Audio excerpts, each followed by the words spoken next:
This is Inside Indiana Business Radio on Demand for the morning of February 16th, 2023. I'm Wes Mills. An Ohio-based manufacturer is growing its footprint in Kosciuszko County.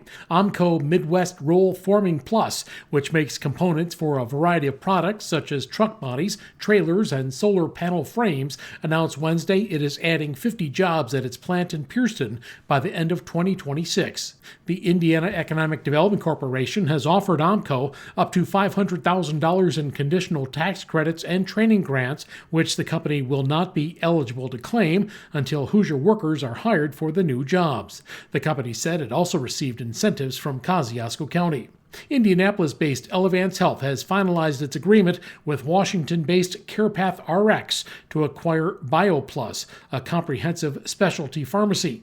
Elevance says the acquisition will help it meet the specialty drug needs of its clients and customers. BioPlus provides specialty pharmacy services for patients living with complex and chronic conditions such as cancer, hepatitis C, and autoimmune diseases. Purdue University has announced plans to construct a pilot-scale aquaponics system on campus to produce tilapia and lettuce. The university has received a 5-year, $10 million grant from the U.S. Department of Agriculture to help cover some of the costs associated with building the facility and the research that will be conducted there. The USDA is looking for ways to increase seafood production and consumption, especially in the Midwest. Jianyi Huang is Associate Professor of Food Science at Purdue and Project Director. And in the U.S., Midwest has the fewest number of aquaculture farms and also consume the least seafood. So to grow in the aquaponics in the Midwest will largely foster the regional economy. More than 90% of seafood consumed in the U.S. is imported, and most of it comes from Asian countries. Huang says that figure represents a $17 billion trade deficit. He says long-distance supply chains have proven vulnerable to volatile markets. Still to come, imagine a bonus bigger than your annual salary. We'll tell you which Hoosiers are getting that boost in pay when Inside Indiana Business Radio on Demand for Thursday, February 16th returns in 30 seconds. Has your company grown at a rapid pace over the last 2 years? Nominations are now being accepted for Fast 25, IBJ's exclusive list of fastest growing companies in Central Indiana. Honorees will be spotlighted in a special publication in the IBJ and celebrated at an event on May 9th. Check out the changes to this year's criteria to see if your company qualifies. Learn more and submit your nomination by March 1st at ibj.com/nominations. Steel workers at 2 U.S. steel plants in northwest Indiana earned more in bonus pay last year than the median income in Lake County, according to our partners at the Times of Northwest Indiana. The Pittsburgh-based steelmaker paid out record profit-sharing bonuses of up to $43,000 to steel workers last fiscal year. The median income in the area is just under $32,000. Steel workers at both Gary Works and the Midwest plant in Portage qualify for the bonus plan. The bonuses are paid quarterly. In the fourth quarter, workers receive bonuses of $6,000.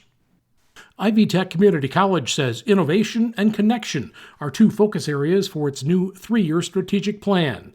The institution said when the plan was approved earlier this month, it would serve as a roadmap to address the needs of employers in advanced manufacturing, nursing, and other growing industries. Ivy Tech President Sue Ellspermann discussed the new strategic plan during an appearance on Inside Indiana Business with Gary Dick.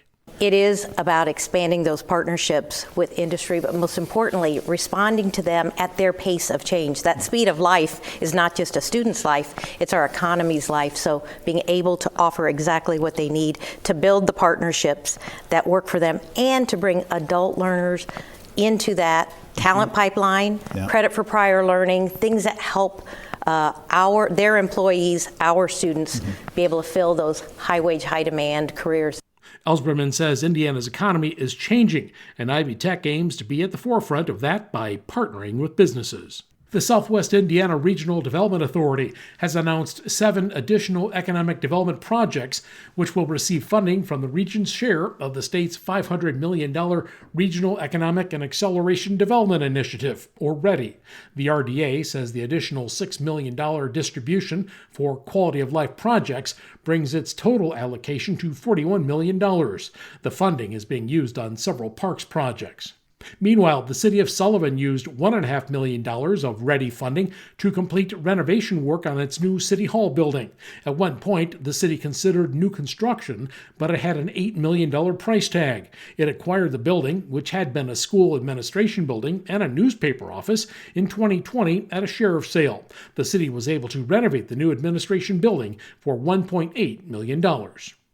Indiana Republicans endorsed a new attempt Wednesday to toughen laws on mail-in voting. The House Elections Committee voted 9-4 to advance the proposal that would require voters submitting a paper application for a mail-in ballot to include a photocopy of their driver's license or at least 2 identification numbers. It now goes to the full House. I'm Wes Mills, Inside Indiana Business, Radio on Demand.